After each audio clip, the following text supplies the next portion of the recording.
Dysfunctional today. Hit the small red button and support our dysfunctional campaign.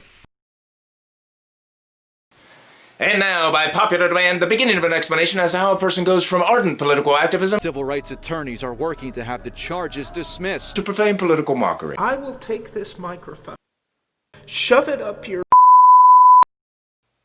Brings us back a bit in time, yes. Happy 2005. But it also involves a certain George W. Bush, man whose time in office many of these days would do well to recall more honestly, perhaps.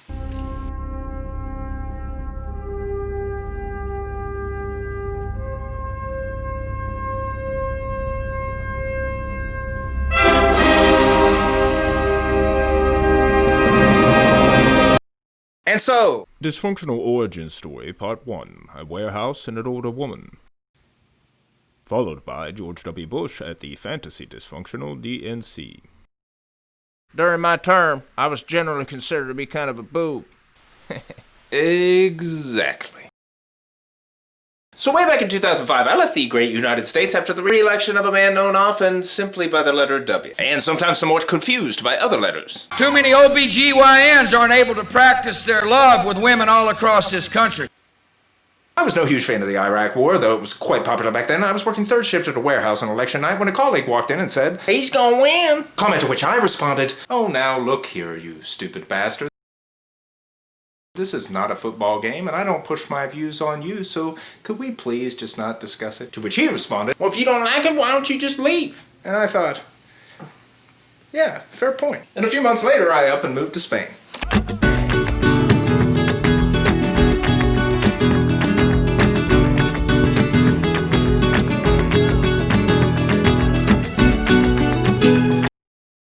¿Por qué no te callas?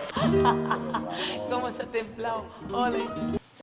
The only problem with this move was I had no job prospects, no place to live, no contacts in the country, spoke no Spanish, and my paltry savings ran out literally in a couple weeks. But I survived. I solved my housing problem when I moved in with an older Spanish woman who didn't bother me about the rent. She was 83, but as we all know, love is blind.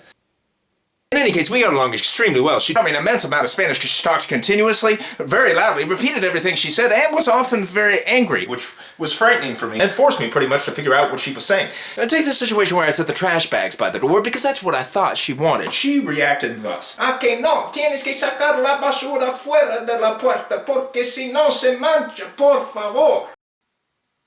And from this phrase, much repeated to my great confusion and dismay, I learned, La basura. La basura. La puerta. La puerta. La basura. Afuera. Afuera. Se mancha. But naturally, language was not the only thing I'd learned from her, but culture and a history. After all, during the time of World War II, she had lived through the Spanish Civil War, and after that, the longest dictatorship in modern history. Taken off, of course, with the exile, jailing, or assassination of intellectuals, poets, artists, and political dissidents.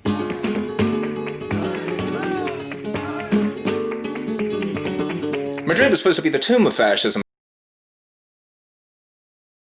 It turns out, instead, Franco made history being the first to drop bombs on civilian populations. His own people.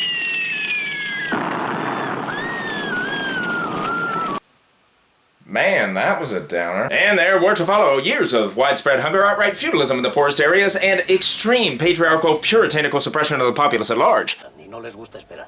A mandar, don Pedro. Para eso estamos. Hombre, qué pesado. But then, just 4 horrible long decades later, La movida madrileña. Bailando, me paso el día bailando, y los vecinos. A full-on cultural and sexual revolution. Boy, that's gotta be the best kind. I mean, I signed up for this political one, all I got was t-shirts and a bunch of bumper stickers. What good's that supposed to do me? I don't even have a car now.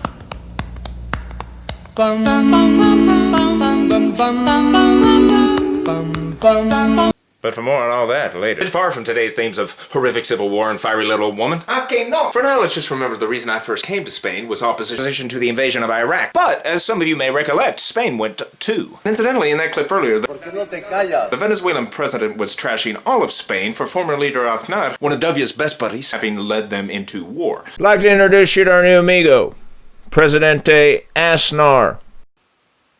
The difference was the Spanish citizens came out overwhelmingly in opposition to the war, taking to the streets and banging pots and pans, a form of protest we should definitely take up, in my opinion. And they didn't re-elect the bastard either. Speaking of which, we began this segment with Georgie Porgy Puddin' and Bush. So before we go, an exclusive and unprecedented quick confession from the man concerning his strange time in office. A brief clip as promised from his surprise appearance at the timeless and imaginary 2020 Democratic National Convention.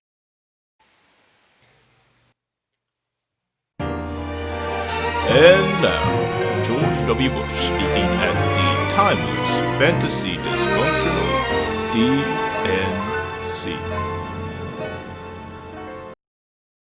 My fellow citizens, it's been a long time since I was inside the Oval Orifice.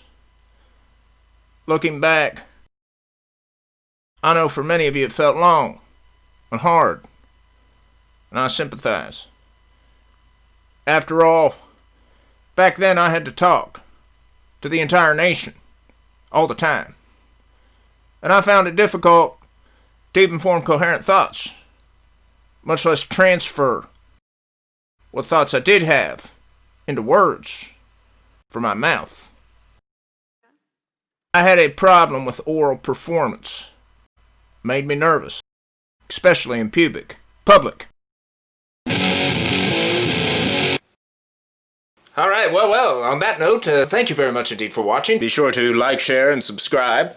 Keep tuning in for another Spanish segment down the line. Though up till this election, at the least, present-day politics will be our theme. Meantime, skip more, shout less.